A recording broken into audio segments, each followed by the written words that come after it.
Hey, what's going on, everybody? Welcome back to the channel, and Merry Christmas, Happy Holidays, Feliz Navidad, Happy Kwanzaa, whatever else you decide to, Happy Hanukkah, whatever else you decide to celebrate during this wonderful time of year. I just wanted to do a video and talk about my Christmas experience this year because I really had the best Christmas experience of my life. 31 years. Never had one quite like this. It was quite amazing. So, first, I live in Germany, as most of you who visit the channel regularly should know by now. I live in Germany, and things are done a little bit different here. Christmas is more of a 3-day celebration than like a 1-day thing. If you hear noises, it's because my daughter in the background is a little sick, and now that I made reference to her, now she's gonna be coughing and sneezing and making a spectacle of herself as much as humanly possible.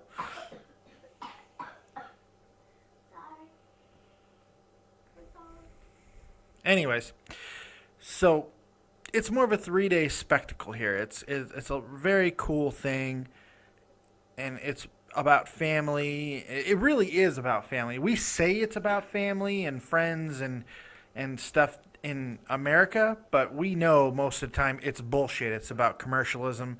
It's about what you can get. It's rarely about what Christmas should be about.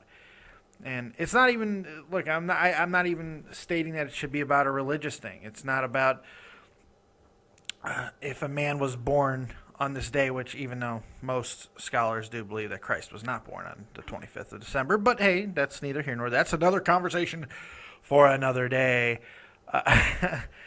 But my point is, it's not even about that.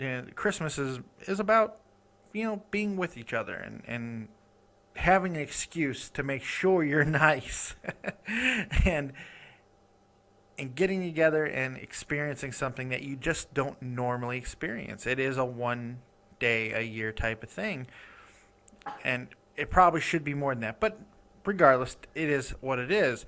And in Germany, it's a very special thing. It is one of the coolest things I've ever been a part of. So, after that lengthy intro, we go to my in-laws' house. My wife's brother. He's having a big Christmas with his wife's parents, who are Russian, by the way, which becomes a very important part of the story. And my wife's mother and her sister and her husband. And so there's a lot of people. It was a very cool time. We get there. Yes, I know you were there, Alicia. Oi. So it was a very cool time. We're all there. We're hanging out, getting ready to eat dinner. I was in a lot of pain because of stupid freaking nerve problems that I have. But I'm sitting at the table, and there's food, and we're all eating and stuff. And I was posed a question that I simply wasn't ready for some reason. My wife's brother, Stefan, goes to me, "Hey, what do you want to drink?" In his very broken English, but it's what he asked me. Trinken, basically. And for some reason, I was not prepared for that question. It freaked me out. I don't know why. I'm like German household. Beer? I'm not even a drinker. I don't drink a lot, and you'll see why. So I'm like, beer? He's like, okay, beer. So I drink a beer. I'm drinking during dinner, and it was fine. Had one beer. But apparently my willingness to drink kind of said, and you know what? Given that there were Russian people at the party, there was more than likely going to go this way anyway, but being the selfish American crazy person that I am, I'm going to say it's all because of me. So I drink the beer, and about, 20 minutes after the main eating is done, which was a fantastic meal, by the way. A lot of Russian food, German food. It was very, very good. I hear the word Danska, and I don't know what that is. I'm like, okay, Danska. And I see this bottle come out, this silver, it almost looks like plutonium bottle. I mean, I'm like, okay, all right. This is some kind of alcohol. Danska, all right. And my wife goes, "It's vodka." I'm like, oh, vodka. All right. I hate vodka. It's disgusting. It's terrible. Hate it. Never tasted good. Never had vodka in my life. that tasted good. So they bust out these really, really cool shot glasses that don't spill. I'm not holding an invisible one. I'm just making the gesture that I'm holding one. So you don't have to freak out like I'm holding an invisible one, because I'm not. But these shot glasses don't spill. They're the tippy ones that don't knock over. It's really cool. And so I get a shot, and the Russians go and do the thing, and so I take my shot. All right, sorry for the slight break there. My daughter threw up all over the ground for some reason. We had to take care of that. So, back to my story, because she's feeling much better now. You're feeling fine. You're fine. Shut up. So, I believe I'm around the second shot of Danska at this point. And like I said, my wife is getting nervous because the pants are usually coming off. But I'm maintaining, and so I'm like 3-4 beers in. I hear the word Danska. I'm like, Danska! Take another shot. And like I said, it's Stefan's wife, Natasha, that's really driving me, because she's this little tiny thing, and she's like hammering them back better than anybody. So it was very interesting. So we continue to drink. Over the course of the next hour, probably did 2 more shots, and then there was one more shot, and Stefan and Victor are both really drunk at this point. They're getting there pretty bad. And by the way, during this entire time, yes, I've been drinking beer, but Stefan and his father-in-law, Victor, have been drinking beer and wine and glühwein and all kinds of other stuff. Who knows? It's crazy, the amount of alcohol they have mixed into their bodies at this point. So we're getting to the last shot of Danska, which Stefan graciously offers to me, and I should have known things were going wrong now. Once again, I'm not actually holding a shot glass. It's not an invisible shot glass. I'm just making the gesture because for some reason I do that. He's pouring the vodka in there, and I'm spilling it. He's like on top of my glass, still spilling it. Didn't matter. I should have known things were going bad at that point. I didn't spill a lot of it, but enough to kind of set it off. At this point, my wife looks at me again. I don't think she saw me spill the alcohol, but she could see that I'm kind of wobbling in my chair a little bit. And she's like, all right, why? Why are you doing this? And the only answer that came to my mind was, I have to represent America, babe.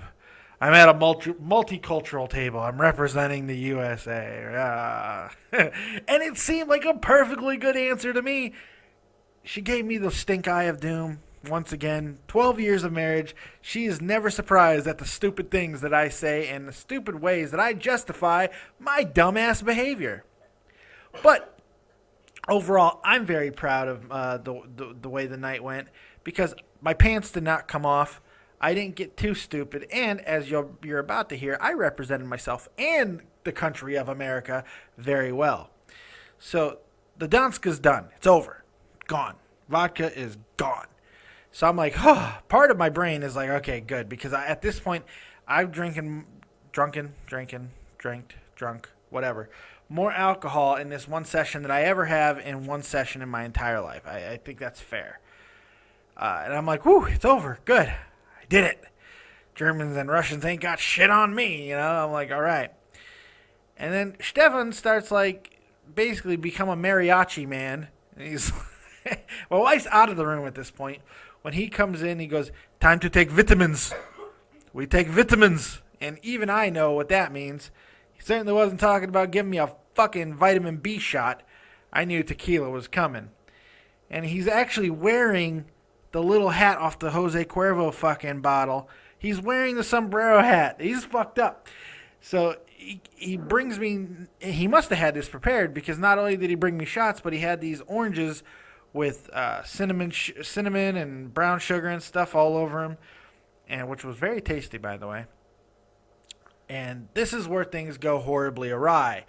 So I hit the shot of tequila, and I'm like, oh, fuck. And I see Victor and Stefan take their shot, and I knew this is about to get bad. Victor, the tough Russian that he is completely obliterated. Has to basically be carried out of the house. Has to be carried out of the house. So Victor's basically gone. Stefan is who I've only really spent 2 or 3 times with, is expressing his undying love for me at this point. And I love this guy too. It was great. We had such a fun time. I get about 2 or 3 shots of tequila in, and very calmly, I stand up and I start walking away. And my wife goes, "Where are you going?" I go, "To puke." I'm going to vomit. And I do. I go into the bathroom, but very well, I think, and I represented myself very well. Puked with dignity. If you can vomit with dignity, that's what I did. And no, my wife's saying no, I did not. I felt did not go like that because in my head I felt like I was like, I'm going to vomit now. No. Oh. Well, at least in my head, that's how it happened. And that's all that really matters. I dropped my fucking stimulator remote. Oh, God. This is the one thing that saves my life. This is the one thing that keeps me from being a complete friggin' cripple, is this remote. It's my spinal cord stimulator. I dropped it in the fucking toilet. I'm laying there. Stefan's coming into the bathroom, making sure I'm not dead, laughing at me. At this point, I can't tell too much more of a story because I don't really remember much. But apparently there are a couple videos that my lovely, what would Natasha be, my sister-in-law or sister-in-law? Sister-in-law. Well, she's married to your brother. Yeah, she's a sister-in-law. But isn't that like sister-in-law-in-law? Because your brother is my brother-in-law, and this is his, yeah, but this is his wife. So shouldn't there be another term for that? No. Because that's two in-laws. That's the same it's thing. twice related by marriage. So she's technically, I think I just created a new term. My sister-in-law is taking videos at this point because I was fucked up. So I'm laying on the couch, and when I get these videos, I will post them. Okay, I have no problems making a complete asshole of myself. Lord knows for 31 years I've done it, and I'll continue to do it because that's what I do. I'm here for your entertainment. So it was really a great evening. We had a lot of fun. I did not embarrass myself that much. My wife was not mortified by my behavior. And like I said, the pants didn't come off, and that's a very good thing. But after 12 years of marriage to my wife, I'm used to my pants not coming off. Yeah. Okay. So, there's the finger. Got the middle finger from the wife. Okay. It was a great Christmas. And throughout the drinking and stuff, there was just a lot of really good moments. I mean, we had a present exchange. Even though it's not about the gifts here in Germany, it really isn't. It is about family. But seeing the looks on everybody's faces as they're getting presents, my daughter is having time of her life. She got spoiled, by the way. It was just an incredible experience, and it was like out of a movie. I've never, ever felt that way. I mean, we've had nice Christmases with me and my wife and stuff, but, not like this. And unfortunately, through a myriad of reasons, we have not really been able to get over there to her family as much as we would like, especially recently. So it was just a very cool thing. And Christmas at my family is growing up, whenever it was a big family get together, we'd sit and eat. Eventually somebody would say something to piss somebody off, and then someone's getting stabbed with a fucking fork. One aunt is pulling another aunt out of the room by her fucking hair. It's just not good. I mean, it's absolute insanity. And usually by the end of dinner, nobody's talking to each other, and everybody hates one another, and, back to the way it really is. Christmas is like a half-hour thing at best in my family. But in Germany, it's a 3-day event. In fact, we're in the second day of Christmas right now, the 26th, and it's just, you can still feel it. It's just a really, really cool. We had a great Christmas yesterday. I hope everybody had a fantastic holiday season as well. We'll be back with wrestling. I might even do a wrestling video later today because there's a lot to talk about it. But if I don't, it'll be tomorrow, and I hope that you guys stick with it. I hope you guys enjoyed this little Christmas story. And if I seem stupider, that's probably not even the right word. If I seem more intellectually challenged than usual, it's because Russians and Germans killed my fucking brains on Christmas Eve. Merry Christmas. Make sure you guys, happy holidays. Don't want to offend anybody. Make sure you, actually I don't give a fuck. Make sure you like, subscribe, share as always. And we'll see you soon. Thank you for joining me once again on Dead on Day Productions. I guess this is a daily focus. Daily focus. We're done. Peace.